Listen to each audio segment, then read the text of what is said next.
Second summative পরীক্ষা প্রায় চলে এসেছে আর মাত্র 10 থেকে 15 দিন সময় আছে তোদের হাতে। আমি জানি ভীষণ ভয় লাগছে, কিন্তু আমি তোকে এইটুকু অ্যাসিওর করতে চাই, এইটুকু নিশ্চিত করতে চাই, তুই যদি অ্যাডভেঞ্চার একাডেমি থেকে ভৌত বিজ্ঞান শিখে থাকিস, পড়ে থাকিস, তারপরে আমাদের কোয়েশ্চেন লিক সেটগুলোকে প্র্যাকটিস করে থাকিস, এর বাইরে তোর পরীক্ষাতে কিচ্ছু আসবে না।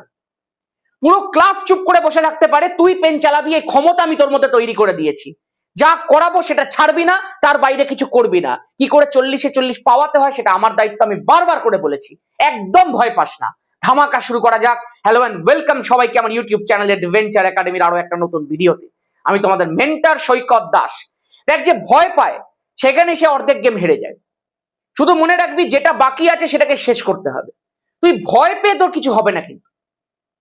তাই একদম নিজেকে এইটুকু অন্তত বিশ্বাস দে যে আমি যদি অ্যাডভেঞ্চার একাডেমি থেকে পড়ে থাকি, যে কোশ্চেনগুলো আমি করছি সেগুলো আমার জন্য এনাফ, এইটাকে আমি কমপ্লিট করব, তার বাইরে আমার পরীক্ষাতে কিচ্ছু থাকবে না। চল দেখ, প্রথম যে প্রশ্নটা আছে দেখবি, আমি যখন আমাদের অজৈব রসায়নের সমস্ত বিক্রিয়ার ওয়ান শটটা করিয়েছিলাম, সেখানে এই সমস্ত জিনিসগুলো সব বলে দিয়েছিলাম। যারা ওই ভিডিওগুলোকে করেছিস না, তাদের আর কোনো প্রশ্নে কোনো সমস্যা থাকবে না। দেখ, বলে দিয়েছে দুটি গ্যাসীয় পদার্থের বিক্রিয়ায় উৎপন্ন কঠিন পদার্থ কোনটা। তোদেরকে আমি বারবার করে বলেছিলাম, অ্যামোনিয়ার সঙ্গে HCl গ্যাসের বিক্রিয়া করিয়ে দে। যখনই করাবি এইভাবে পদার্থটা তৈরি করতেও শিখিয়েছিলাম। HClটাকে এমনি করে লিখে নে, H+ এবং Cl-, কিছুক্ষণের জন্য এমনি করে ভেবে নে। এই H+টাকে গিয়ে যুক্ত করা অ্যামোনিয়ার সঙ্গে। যখনই অ্যামোনিয়ার সাথে H+ যুক্ত হচ্ছে, এখানে 3টে হাইড্রোজেন আছে, নতুন করে একটা জুড়ছে, তাহলে হয়ে গেল 4টে হাইড্রোজেন। আচ্ছা, একটা হাইড্রোজেন তো প্লাস চার্জ নিয়ে আসছে, তাহলে পুরোটার মাথার উপরে একটা প্লাস বসিয়ে দিলাম, হলো। আর এই যে Clটা রয়েছে সেটাকে আমি Cl- রূপে লিখে দিলাম, হয়ে গেল। এই যে NH4+ আছে, এটা কি নাম ছিল জানো? অ্যামোনিয়াম ছিল না? অ্যামোনিয়াম মূলক ছিল। আচ্ছা, ক্লোরিনের মাথার উপরে নেগেটিভ চার্জ আছে, এটাকে আমি কি বলতাম বেশ? ক্লোরাইড বলতাম না? তাহলে পুরোটার নাম কি হয়ে গেল? Ammonium chloride. আচ্ছা, এইটাই কি সেই কঠিন পদার্থটা? একদমই তাই, তোরা এখন সবাই জানিস এটাই সেই সলিড পদার্থটা। এটা এটা তেমনি দেখতে হয় রে। নিচে কমেন্ট করতো প্রত্যেকে। নেক্সট প্রশ্ন দেখা যাক কি বলে দিয়েছে। ডায়নামোর নিয়ম কি? ফ্লেমিং এর ডান হস্ত নিয়মটা হচ্ছে ডায়নামোর নিয়ম। তোরা বল, ফ্লেমিং এর বাম হস্ত নিয়মটা কিসের নিয়ম রে ভাই? চলো দেখি পরেরটা কি বলে দিয়েছে। 1 মোল নাইট্রোজেন ও 3 মোল হাইড্রোজেনের বিক্রিয়ায় কত গ্রাম অ্যামোনিয়া উৎপন্ন হবে? দারুণ একটা প্রশ্ন। রাসায়নিক গণনা যারা পড়েছিস তারা এই সমস্ত প্রশ্নের উত্তর খুব সহজে দিয়ে দিবি। তুই আমাদের ব্যাচের মধ্যে থেকে থাকলে তোর তো রাসায়নিক গণনা পুরো কমপ্লিট হয়ে গেছে। কিন্তু যদি তুই ইউটিউব থেকে পড়ে থাকিস, আমি একবার বলবো, ক্লাস 9-এর জন্য আমি যে মোল কনসেপ্টটা দিয়েছি না ইউটিউবে, সেটাকে দেখে নে। তারপরে আমাদের চ্যানেলের প্লেলিস্ট সেকশনের মধ্যে গিয়ে দেখবি, তোরা যে ভিডিও দেখিস না, ভিডিও সেকশন থেকে তার পাশে লাইভ থাকে, শর্টস থাকে, অমনি দেখবি লাস্টে একটা প্লে লিস্ট আছে। ওটার মধ্যে গিয়ে দেখবি প্রথমেই একটা ওয়ান শট বলে ফোল্ডার করে দেওয়া আছে। আমি এই ভিডিওর পিন কমেন্টের মধ্যে ওয়ান শট ফোল্ডারটা লিংক দিয়ে দিচ্ছি। ওটার মধ্যে যাবি, পরপর পরপর যত ওয়ান শট আমাদের চ্যানেলের মধ্যে আছে সবকিছু দেওয়া আছে। ওখান থেকে রাসায়নিক গণনাটা তুই দেখে দেখ, তুই এক্সপার্ট হয়ে যাবি। খুব ভালো করে একটুখানি দেখ কি বলতে চেয়েছে। 1 মোল নাইট্রোজেন মানে N2 নিলাম, এই সামনে যে সংখ্যাটা বসাই সেটাই তো মোল সংখ্যা, তার মানে নাইট্রোজেনের সামনে 1 বসাতে হবে। আচ্ছা, 3 মোল হাইড্রোজেন মানে হাইড্রোজেনের সামনে 3 বসাতে হবে, খুব ভালো কথা। সেখান থেকে অ্যামোনিয়া তৈরি হয়, তুইও জানিস নাইট্রোজেন হাইড্রোজেন বিক্রিয়া করলেই অ্যামোনিয়া পাওয়া যায়। এইবার দাদা, আমাকে তো ব্যালেন্স করতে হবে, আমাকে তো বলেই দিয়েছে এটা 1 মোল নিতে, এটা 3 মোল নিতে, তাই তো? আমি বললাম একদম। তাহলে দাদা, হাইড্রোজেন এখানে 6টা হয়েছে, এখানে যদি আমি 6টা করতে চাই তাহলে সামনে আমাকে একটা 2 বসাতে হবে। দেখো, নাইট্রোজেনে এখানে 2টো আছে, আমাকে সামনে 2টা বসাতেই হতো। তার মানে পরিষ্কার আমি একটা বিষয় বুঝতে পারছি যে এখান থেকে আমার 2 মোল অ্যামোনিয়া তৈরি হচ্ছে, তাই তো? আমি বললাম একদম। আচ্ছা, তুমি তো আমাকে বলেছিলে যে 1 মোল কোনো একটা পদার্থকে নেওয়া মানে তার আণবিক ভর পরিমাণ নেওয়া, একদম পরিষ্কার কথা। বললাম একদম। মানে আমি যদি 1 মোল পরিমাণ অ্যামোনিয়া নিই, তার মানে সেইটা ইকুয়াল টু অ্যামোনিয়ার আণবিক ভর। কত আণবিক ভরটা? অ্যামোনিয়ার আণবিক ভর নাইট্রোজেনের 14 প্লাস হাইড্রোজেন 3টে আছে বলে 3, মানে হয়ে গেল 17। তার মানে দাদা, 1 মোল অ্যামোনিয়া নেওয়া মানে তার আণবিক ভর অর্থাৎ 17 গ্রাম অ্যামোনিয়া নেওয়া। আমি বললাম একদমই তাই। দাদা, এখানে আমাকে বলে দিয়েছে 2 মোল অ্যামোনিয়া আছে, তাহলে 2 মোল যদি অ্যামোনিয়া থাকে তাহলে সেটা ইকুয়াল টু, এখানে দেখো 2 দিয়ে গুণ হচ্ছে যখন, এখানেও 2 দিয়ে গুণ হবে, তাহলে 17 গুণ 2 34 গ্রাম অ্যামোনিয়া হয়ে যাবে। তার মানে পরিষ্কার বিষয়, আমাকে যদি ভর জানতে চায় তাহলে আমার 34 গ্রাম অ্যান্সার চলে এসছে। পরিষ্কার ব্যাপার তো ভাই। এবার তোরা আমাকে একটু নিচে কমেন্ট করে জানা না, যদি এখানে আয়তন জানতে চাইতো তাহলে কত আয়তন হতো। শিখে যাচ্ছিস তোরে, এইভাবেই শিখতে হবে। চল, উত্তপ্ত ম্যাগনেসিয়ামের ওপর দিয়ে নাইট্রোজেন গ্যাস চালনা করলে, বাবা নিচে কমেন্ট কর, 1 বিওটি ইকুয়াল টু কত জুল? আচ্ছা বিওটি মানে কি রে? BOT board of trade unit মানে কিলোওয়াট আওয়ার। 1 বিওটি মানে 1 কিলোওয়াট ইন্টু 1 আওয়ার, তাই তো? এবার তুই আমাকে বল 1 কিলোওয়াট মানে কত ওয়াট? 1000 ওয়াট। 1 ঘন্টা মানে কত মিনিট? দাদা 60 মিনিট। আরে 60 মিনিট মানে কত সেকেন্ড? 60 ইন্টু 60, 6 6 36, আর দুটো শূন্য বসে গেল, 3600 সেকেন্ড। বলো হ্যাঁ। এবার তোরা প্রত্যেকেই জানিস আমাদেরকে যদি এটাকে জুলে কনভার্ট করতে হয়, দেখ এগুলো এখন একদম জলভাত হয়ে যাওয়ার কথা তোদের কাছে। 1000 ওয়াট মানে কি? ওয়াট মানে কি ভাই? ওয়াট মানে হচ্ছে জুল পার সেকেন্ড। তার মানে আমি লিখতে পারি তো 1000 জুল ডিভাইডেড বাই 1 সেকেন্ড। বল লিখতেই পারি।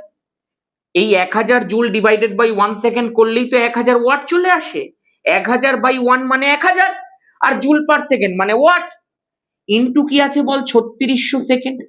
একদম ম্যাথমেটিক্সটা বোঝ ভাই। সেকেন্ড সেকেন্ড কেটে গেল, তুই বলবি দাদা কাটা যায়? কাটা যায় তো 11 একটু শিখবি এগুলো সব। এইভাবেই তো করতে হয়। যারা আমার কাছে গ্যাসের আচরণের অঙ্ক শিখেছিস, আমি হয়তো গ্যাসের আচরণের আমাদের ব্যাচের অঙ্কের ক্লাসটা ইউটিউবের মধ্যে দিয়েছিলাম, ওখানে দেখবি একক একক কেটে কেটে আমরা এলিমিনেট করে করে বার করছিলাম, শিখিয়ে দিয়েছি এই সব তোদের। আজকে ব্যাচের মধ্যে জৈব রসায়ন শেখাচ্ছিলাম, সিগমা বন্ড পাই বন্ডের কনসেপ্ট 11 এ রয়েছে। ভৌত বিজ্ঞান এইভাবেই করাই রে। ফিল করতে হবে ভৌত বিজ্ঞানটাকে। তুমি ওই গাছের পাতা সবুজ গাছের পাতা সবুজ করে এখনকার দিনে আর ভৌত বিজ্ঞান করতে পারবে না। এখন নিয়ম বদলে গেছে, কোশ্চেন বদলে গেছে। এখন এইভাবেই পড়তে হবে, স্মার্টলি পড়তে হবে। বল 1000 রয়েছে, 3600 রয়েছে, হলো জুল আছে, জুল বসিয়ে দিলাম, হয়েছে। এবার তুই বল 36 আছে, 0 0, এখানে 3টে শূন্য, এত জুল। এটাকে কিভাবে লিখতে পারি রে? এটাকে লিখতে পারি 36 গুণ 1 2 3 4 5 মানে 10 টু দি পাওয়ার 5 জুল। অথবা একটা পয়েন্ট এদিকে সরা, 3.6 into 10 to the power 6 joule. দেখ এবার কোনটা অপশনে দিয়েছে। 36 গুণ 10 টু দি পাওয়ার 5 ও দিতে পারে, অথবা 3.6 ইন্টু 10 টু দি পাওয়ার 6 ও দিতে পারে। আমি দেখতে পাচ্ছি 3.6 ইন্টু 10 টু দি পাওয়ার 6 দিয়েছে। পারফেক্ট। নেক্সট, রোধ অপরিবর্তিত রেখে প্রবাহ মাত্রা দ্বিগুণ করলে উৎপন্ন তাপের হার। আরে ভাই, প্রবাহ মাত্রার বর্গের সাথে সমানুপাতিক। যদি দ্বিগুণ করিস তাহলে 2 এর স্কোয়ার মানে 4 হয়ে যাবে। তার মানে তাপ কত থাকবে ভাই? 4 গুণ হয়ে যাবে, 4 গুণ হয়ে যাবে, গল্প শেষ। চল নেক্সট প্রশ্ন দেখা যাক। বলেছে দৈর্ঘ্য প্রসারণ, ক্ষেত্র প্রসারণ, আয়তন প্রসারণ গুণাঙ্কের মধ্যে সম্পর্ক। প্রচুর ইম্পর্টেন্ট কোয়েশ্চেন, বারবার পরীক্ষাতে আসে এবং আমি জানি এটা তোদের এখন মুখস্থ হয়ে গেছে। তোরা যারা আমাদের তাপের ওয়ান শটটা দেখেছিস, যেভাবে তাপ পড়তে হয় মাধ্যমিকের জন্য, তার থেকে এক ধাপ ওপরে গিয়ে শিখিয়েছি। তরলের ক্ষেত্রে আয়তন প্রসারণের যে বিষয়গুলো ছিল, প্রকৃত প্রসারণ গুণাঙ্ক, আপাত প্রসারণ গুণাঙ্ক, যেগুলো ছেলেমেয়েরা বোঝে না সচরাচর, সেইগুলোকে একদম ধরে ধরে ওখানে শিখিয়ে দেওয়া আছে। যে ওটাকে একবার দেখে নেবে তার অন্তত কোনোদিনও তাপ চ্যাপ্টারে সমস্যা হবে না, আমি এটুকু গ্যারেন্টি দিয়ে বলতে পারি। তাপীয় রোধ কি করে আসছে, তাপ পরিবাহিতাঙ্ক কি করে আসছে, সব শিখিয়ে দিয়েছি। যেভাবে ব্যাচের মধ্যে করিয়েছিলাম সেইভাবেই করিয়ে দেওয়ার চেষ্টা করেছি। একটু গিয়ে শুধু দেখে নিবি। আর বাকি এটা একটু সলভ করি চ। দেখ তোরা প্রত্যেকেই দেখতে পাচ্ছিস, বুঝতে পারছিস যে এই যে সমীকরণগুলো এখানটায় দিয়ে দিয়েছে, এগুলো কিন্তু তোদের দেখা এক্সাক্ট সমীকরণ নয়। তোরা হয়তো দেখেছিস alpha equal to beta by 2 equal to gamma by 3। যারা এই কোশ্চেনটা সলভ আগে কোনোদিনও করেনি তারা ভাববে যে দাদা এই ইকুয়েশন থেকে এই 6 alpha 3 beta 2 gamma, alpha equal to beta equal to gamma, এইসব কোত্থেকে আসছে? আমি বলছি একটুখানি তুই এই 3 আর 2 এর লসাগু করতো, কত হয়ে যাবে? 6। সেই 6 দিয়ে ওপরে গুণ করে দে, তাহলে হয়ে গেল 6 আলফা, হয়ে গেল 6 বিটা ডিভাইডেড বাই 2, হয়ে গেল 6 গামা ডিভাইডেড বাই 3। বল হ্যাঁ। এইবার পুরোটা কাটাকুটি করে সমীকরণটাকে সাজা। 2 দিয়ে 6 কাটলে 3, তাহলে হয়ে গেল দেখ 3 বিটা। 3 দিয়ে 6 কাটলে 2, হয়ে গেল দেখ 2 গামা। একদম পরিষ্কার কথা। এই যে ইকুয়েশনটা দাঁড়ালো সেটাই তোর উত্তর। দেখে না তো ভাই, 6 alpha equal to 3 beta equal to 2 gamma. একদম পরিষ্কার। তোদের 7খানা টোটাল এমসিকিউ থাকে, 7টা এমসিকিউ আমি তোদেরকে করিয়ে দিলাম। এইবার চ, উইথাউট ওয়েস্টিং এনি টাইম, ভিএসএকিউতে ফোকাস করি। বলেছে কোনো পরিবাহীর বেধ এবং প্রস্থচ্ছেদের ক্ষেত্রফল যদি অপরিবর্তিত থাকে, আচ্ছা বেধ মানে আমি জানি ডি, এগুলো এখন তোদেরকে আর শেখাতে হবে না। প্রস্থচ্ছেদের ক্ষেত্রফল আমিও জানি, তুইও জানিস এ। যদি অপরিবর্তিত থাকে তাহলে সেই পরিবাহীর তাপীয় রোধ এবং তাপ পরিবাহিতার মধ্যে সম্পর্ক জিজ্ঞাসা করেছে। দেখ তোরা প্রত্যেকেই নিশ্চয়ই তাপ পরিবাহিতাঙ্কের ইকুয়েশনটা শিখেছিলি, Q equal to K into A θ2 minus θ1 into T divided by D. যখন পরীক্ষাতে লিখবি প্রত্যেকটা টার্মকে এক্সপ্লেন করবি। আমরা আমাদের ব্যাচের মধ্যে কিন্তু যখন এক্সাম অ্যানালিসিস করাচ্ছিলাম সেখানেও বিষয়গুলোকে মেনশন করেছিলাম, মনে পড়ছে তোদের, এগুলো সব শিখিয়েছিলাম যে কিভাবে লিখতে হয় উত্তরগুলো। আর যারা ইউটিউব থেকে পড়ছিস এরকম ইনপুট আমি মাঝে মাঝে অবশ্যই তোদেরকে দিচ্ছি, তোরাও কিন্তু এগুলো শেখ। দেখবি এই ইকুয়েশন থেকে আমরা একটা সমীকরণ বার করেছিলাম তাপীয় রোধের আর এইচ এর, সেটা হচ্ছে ডি বাই কে। এই যে তাপীয় রোধ ডি বাই কে ছিল সেখান থেকেই তোর উত্তরটা রয়েছে। তোকে বলে দিয়েছে যে এই বেধ আছে আর প্রস্থচ্ছেদের ক্ষেত্রফল আছে, এটা ধ্রুবক আছে। আচ্ছা তার মানে এই বেধ আর এই প্রস্থচ্ছেদের ক্ষেত্রফলটা ধ্রুবক আছে। যদি দুটো ধ্রুবক থাকে তাহলে আমি লিখতে পারি আর এইচ প্রপোর্শনাল টু 1/k। তাহলে এই যে তাপীয় রোধ আর এই যে তাপ পরিবাহিতা পরস্পরের কি হয়ে গেল রে, ব্যস্তানুপাতিক হয়ে গেল। দেখ একটা উপরে একটা নিচে, এটাই তো তোর প্রশ্ন, ব্যস্তানুপাতিক সম্পর্ক। মেবি এটা মাধ্যমিক 2019-এর প্রশ্ন, একবার চেক করিস। বলেছে হিরে, লোহা এবং রূপকে তাপ পরিবাহিতা নিম্নক্রমে সাজাও। আরে সব থেকে ভালো হিরে হবে, তারপরে রূপ হবে, তারপরে লোহা হবে। তাপ পরিবাহিতার মধ্যে কি লিখে, এটা কি লিখেছে, এই প্রশ্নটা কমপ্লিট নেই। যাই হোক তাপ পরিবাহিতার সব রকম সম্পর্কই তুই জানিস। নেক্সট, উদীয়মান সূর্যের রং লাল হওয়ার কারণ কি? আলোর বিচ্ছুরণ না বিক্ষেপণ, এটাই প্রশ্ন করতে চেয়েছে রে। এটা বিক্ষেপণ অ্যান্সার হবে। তুই আমাকে বলতো বিচ্ছুরণের একটা এক্সাম্পল কি হতে পারে? এই যে আকাশের নীলিমা, এই যে সূর্যাস্তের সময় লাল দেখাচ্ছে, এগুলো সব কিন্তু বিক্ষেপণের এক্সাম্পল। হ্যাঁ, এগুলো কিন্তু মাথায় রাখিস, এগুলো অনেকে ভুল করে ফেলে। প্রিজমের শীর্ষকোণ কমলে চ্যুতিকোণ ক্রমশ অবশ্যই কমবে। নেক্সট প্রশ্ন, সংকট উষ্ণতার থেকে কম উষ্ণতায় কোন পরিবাহীর রোধাঙ্কের মান কত হবে? অবশ্যই 0 হবে। নিচে কমেন্ট কর পারদের ক্ষেত্রে সংকট উষ্ণতার মান কত। নেক্সট, আচ্ছা বলে দিয়েছে কোন দ্রব্যে নিকেলের প্রলেপ দিতে তড়িৎ বিশ্লেষ্য হিসেবে কি ব্যবহার করা হয়? সামান্য বোরিক অ্যাসিড যুক্ত নিকেল সালফেট দ্রবণ। নেক্সট প্রশ্ন বলে দিয়েছে স্মেলিং সল্ট কি? খুব ইম্পর্টেন্ট একটা প্রশ্ন, খুব আনকমন একটা প্রশ্ন, হুট করে দিয়ে দিলে কিন্তু অনেকে পারবে না। দেখ কোনো সময় যদি কেউ অজ্ঞান হয়ে যায়, মানে কোনো সংজ্ঞাহীন ব্যক্তিকে যদি আমি তার জ্ঞানটা ফেরাতে চাই, তাহলে এইভাবে লিখতে হয় যে সংজ্ঞাহীন ব্যক্তির জ্ঞান ফেরানোর জন্য বা সংজ্ঞা ফেরানোর জন্য দুটো পদার্থের মিক্সচার আমরা ইউজ করছি। একটা হচ্ছে ammonium carbonate NH4 whole twice CO3, আরেকটা হচ্ছে ক্যালসিয়াম হাইড্রোক্সাইড। এই যে দুটো পদার্থের মিক্সচার, সেটারই নাম হচ্ছে স্মেলিং সল্ট। ওকে, নেক্সট বলেছে ড্যাশ যৌগ দার্শনিকের উল নামে পরিচিত। এই জিনিসগুলো কিন্তু হুট করে দিলে সচরাচর কিন্তু গুলিয়ে ফেলে অনেকে। জিঙ্ক অক্সাইডকে দার্শনিকের উল বলা হয়। চল নেক্সট প্রশ্ন, নিউক্লিয়ার রিঅ্যাক্টরে মডারেটর হিসেবে কি ব্যবহার করা হয়? গ্রাফাইট ইউজ করা হয় এবং তার সাথে সাথে ভারী জল মানে D2O ইউজ করা হয়। এই যে মডারেটর কথাটা আমি বললাম, এটা কি কার গতিকে মন্দীভূত করতে সাহায্য করে? কমেন্ট করতো। চলো হয়ে গেছে, তার মানে আমাদের ভিএসএকিউ টাইপ অফ প্রশ্ন একদম রেডি হয়ে গেছে। আর আরেকটা কথা আমি জাস্ট একটু ছোট্ট করে এখানে বলে দিতে চাই, যারা 15 তারিখে রাত্রি 11:30 থেকে 12টা পর্যন্ত ধামাকা ব্যাচে ভর্তি হয়ে গেছিস, তারা এখন সব ক্লাসের অ্যাক্সেস পেয়ে গেছিস ফাউন্ডেশনে। তোরা এখন ফাউন্ডেশন ব্যাচটা পড়তে থাক, তারপরে যখন আবার আফটার সেকেন্ড সামেটিভ ধামাকা ব্যাচ শুরু হবে তোরা ওই ব্যাচের মধ্যেই অ্যাক্সেস পাবি। তোদের আর কোনোভাবে কোনো পে করতে হচ্ছে না, মাধ্যমিক অবধি পুরো ব্যাচটার অ্যাক্সেস তোর কাছে চলে এসেছে। তুই ওটার মধ্যেই ফাউন্ডেশন ব্যাচের অগাস্ট 31 পর্যন্ত সব ক্লাস পাবি।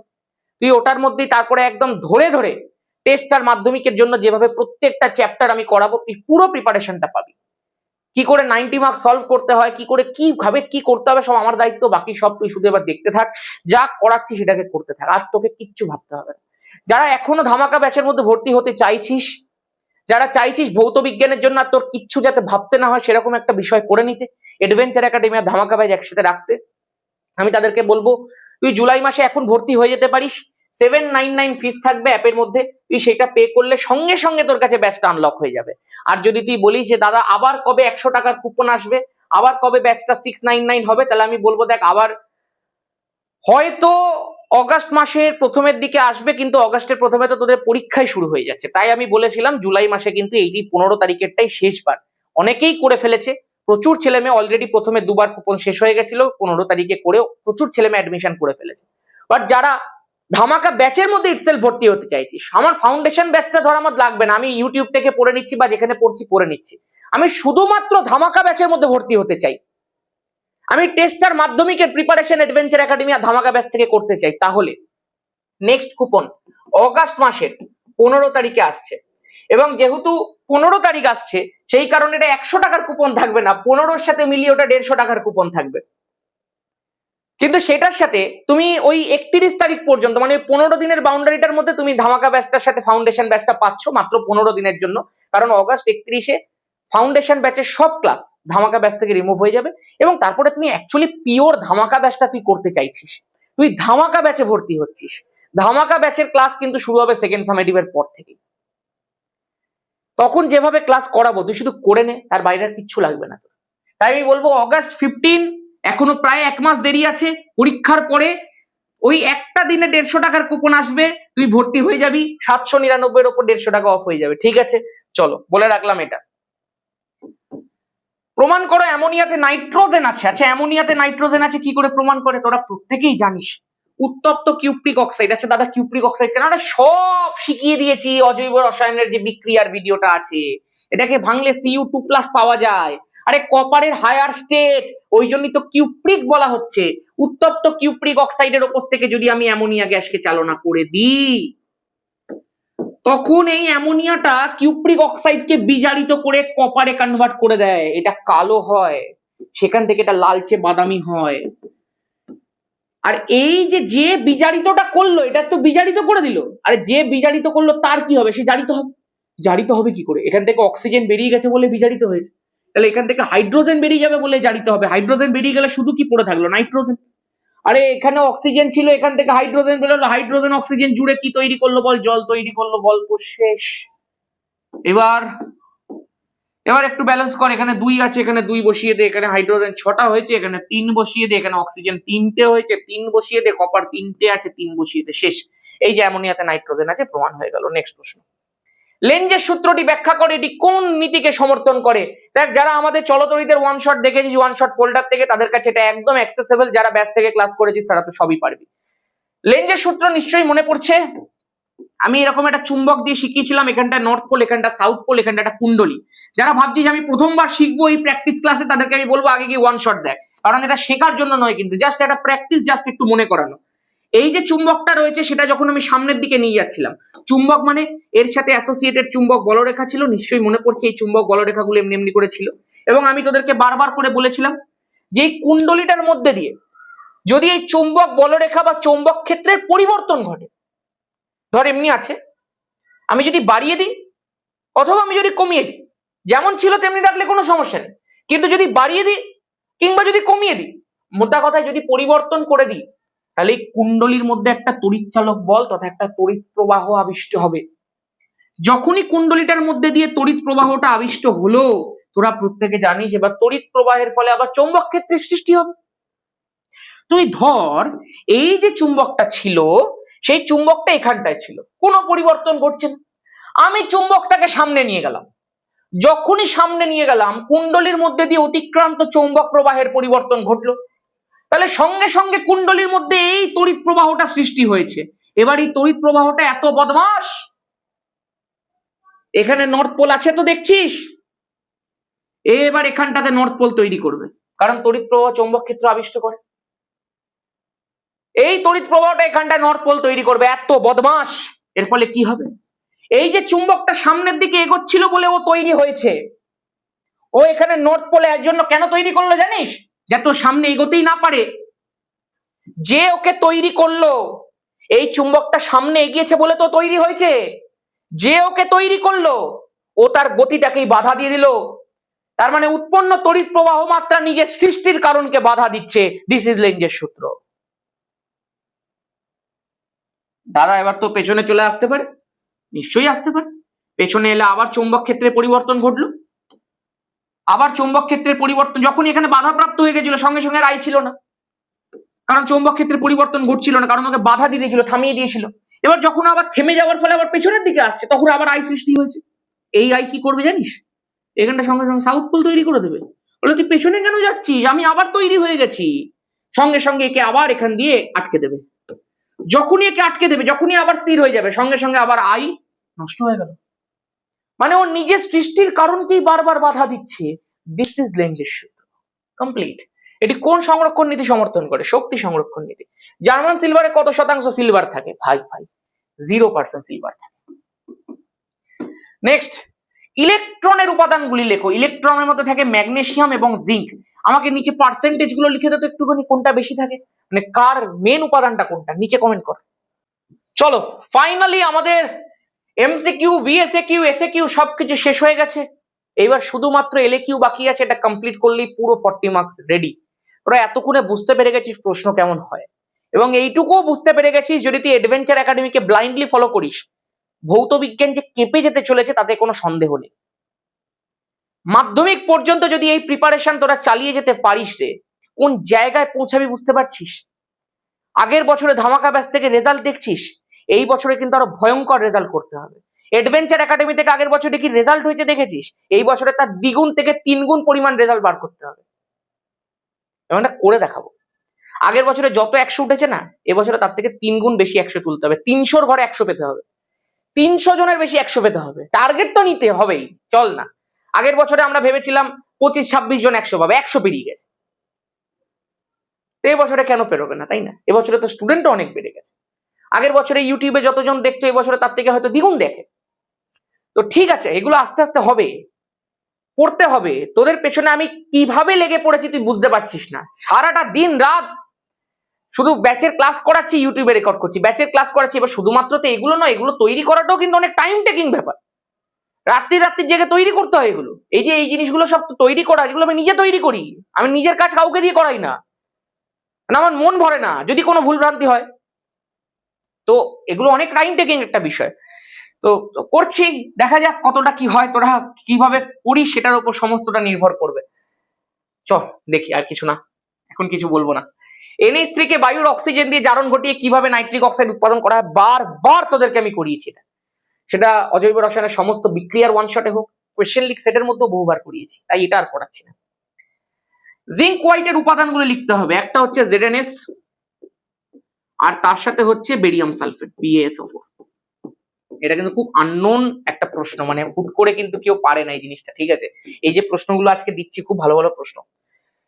1100 ডিগ্রি সেন্টিগ্রেড উষ্ণতায় উত্তপ্ত ক্যালসিয়াম কার্বাইড। আরে ভাই তোরা জানিস নাইট্রোলিম, এটা নাইট্রোলিম, ক্যালসিয়াম সায়ানামাইড এবং কার্বনের ধূসর বাদামি বর্ণ, মানে ধূসর বাদামি বর্ণ কালারটা হয়, আর জমিতে সার হিসেবে ব্যবহার করা হয়। ঠিক আছে, পারবি সব।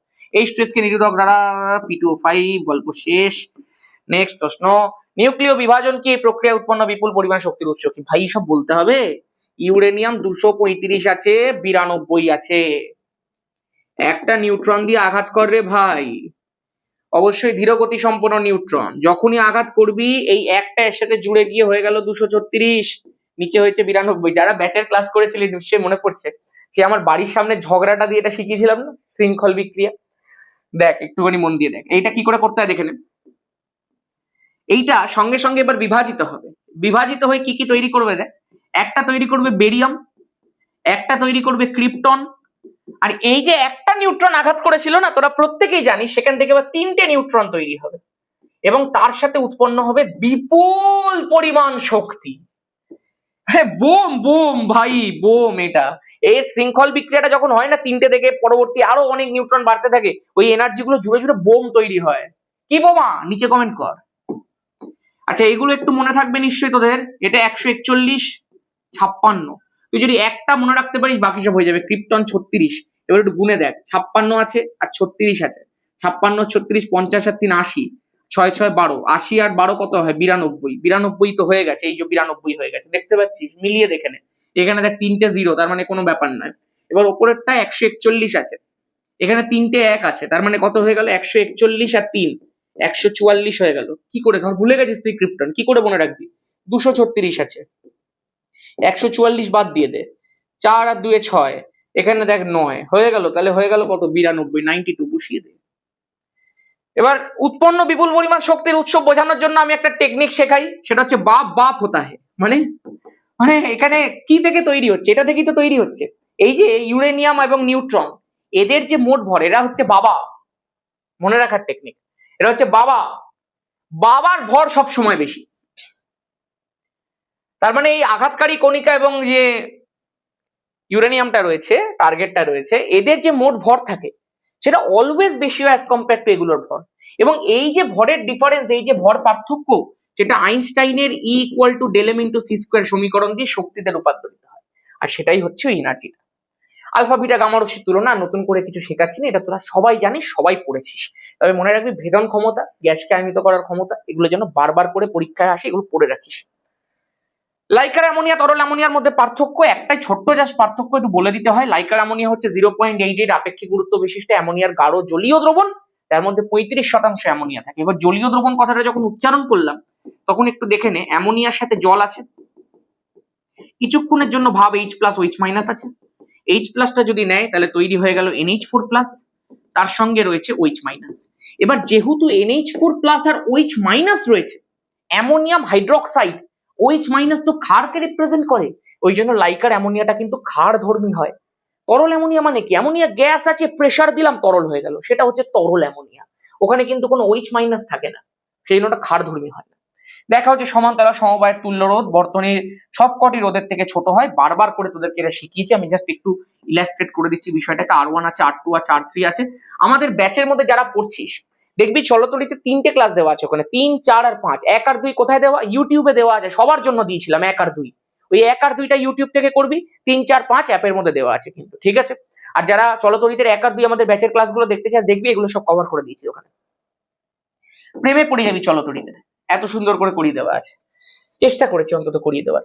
আর যাদের ওয়ান শটটার অ্যাক্সেস তোদের কাছে আছে দেখে নিতে পারি, চলতরিতের একটা বেসিক একটা অঙ্কের ভিডিও দিয়েছিলাম, যাতে সবকটা অঙ্ক মোটামুটি তোরা শিখে যেতে পারি, সেটাও আমি চ্যানেলের মধ্যে দিয়েছি। অনেক কিছু প্রোভাইড করেছি ভাই, আরো অনেক কিছু করবো, কোনো চিন্তা করিস না। ইউটিউবে প্র্যাকটিস আমি করাতে থাকবো, কিন্তু মেন যে জিনিসটা যেটা শেখানো, ওই যে কোঅর্ডিনেশনটা, সেই কারণে আমি বলি যে দুটো একসাথে রাখলে কোনো চিন্তা নেই তোর। এবার যদি আমি তোকে তুল্যরোধ বার করতে বলি, 1/r = 1/r1 + 1/r2 + 1/r3, একদম পরিষ্কার। এবার তুই ধরে নে তোর সব থেকে ছোট হচ্ছে R1টা। এবার যেটা সবচেয়ে ছোট সেটাকে জাস্ট এদিকে নিয়ে যায়, সব পুরনো হয়ে গেছে, তোরা এগুলো বহুবার করে শিখেছিস। 1/r2 + 1/r3, আরে ভাই এগুলো তো রোধ, আর রোধ মানে পজিটিভ, পজিটিভ মানে >0। আরে যদি >0 হয় তো এইটা যদি >0 হয় তো এইটাও >0 হবে, কারণ দুটো তো সেম। যদি রোধের যোগফলটা >0 হয় তো এটাও >0 হবে, তাহলে 1/r - 1/r1 শুড বি >0। এটাকে এদিকে নিয়ে যা, সমান চিহ্নের মধ্যেই তো কাজ করে, বহুবার শিখিয়ে দিয়েছি এগুলো। তাহলে 1/r শুড বি >1/r1, কোনাকুনি গুণ কর, r1 ইজ >r। খতম। তার মানে সব থেকে ছোট রোধ যেটা ছিল সেটাও ইভেন বড় তুল্য রোধের থেকে। নেক্সট, এটা দেখ একটা প্রশ্ন তোদেরকে আমি দিয়ে দিয়েছি, এটা দেখবি আমি যখন পরিবাহিতাঙ্ক শিখিয়েছিলাম, পরিবাহিতাঙ্কের ডেফিনেশন কিভাবে লিখতে হয় সেগুলোকে আমি সব দেখিয়ে দিয়েছিলাম, ধরে ধরে শিখিয়ে দিয়েছিলাম। তাই যারা এখন আমার চ্যানেলটাকে সবে পেয়েছিস, সময় আছে, ইউটিলাইজ করে নে। তাপের ওয়ান শটটা গিয়ে দেখ একবার, দেখবি তাপের ওয়ান শটের মধ্যে সমীকরণটা থেকে কি করে পুরো ডেফিনেশনটা লিখতে হয় আমি তোকে শিখিয়ে দিয়েছিলাম। এবং বলেছিলাম যদি কখনো এমনি ভ্যালু দিয়ে প্রশ্ন করে তখন জাস্ট যেগুলো আমরা একক লিখছি, এই যে বলেছিলাম না, একক বেদ এবং একক প্রস্থচ্ছেদের ক্ষেত্রফল বিশিষ্ট একটা ঘনকাকার পরিবাহীর দুটি বিপরীত তলের একক উষ্ণতার পার্থক্যের জন্য সব শিখিয়ে দিয়েছিলাম, কিভাবে লিখতে হয় ধরে ধরে ধরে ধরে বুঝিয়েছিলাম। জাস্ট একক গুলোর জায়গার মধ্যে 1 লিখবি, 1 সেন্টিমিটার, 1 মিটার, এখানে যেমনি দেখ এসআইতে দিয়েছে, তাহলে 1 মিটার স্কোয়ার প্রস্থচ্ছেদ বিশিষ্ট, এই 1 মিটার বেদ বিশিষ্ট, এই সব কথাগুলো তোকে জাস্ট লিখতে হবে, ঠিক আছে? উষ্ণতার পার্থক্য 1 কেলভিন, এখানে বেদের কথাটা উল্লেখ করবি 1 মিটার প্রতি সেকেন্ডে, এটা 1 সেকেন্ডেও লিখতে পারি। স্থলের সাথে লম্বভাবে উষ্ণতর পৃষ্ঠ থেকে শীতলতর পৃষ্ঠে পরিবাহিত তাপের পরিমাণ হবে এত জুল। এই যে জাস্ট লেখাটা তোকে আমি জাস্ট দেখিয়ে দিলাম, যারা এটা জানিস না কিভাবে লিখতে হবে, ওয়ান শটটা কি দেখ একবার।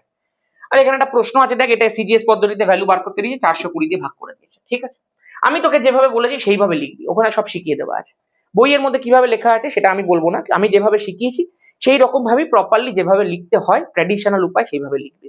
আর আমাদের ব্যাচের মধ্যে যারা আছে দেখবি নোটস দেওয়া আছে, ওখানে পড়ে দিবি। যারা রেফারেন্স বই আছে দেখেছি সেখান থেকে পড়বি। আমি জাস্ট তোকে প্রশ্নটা দেখালাম, মডেল উত্তরটা ব্যাপার কিছু বলছি না, এটা তোদেরকে যেভাবে শিখিয়েছি সেমনি এক একটা বইতে এক এক রকম লেখে, ঠিক আছে?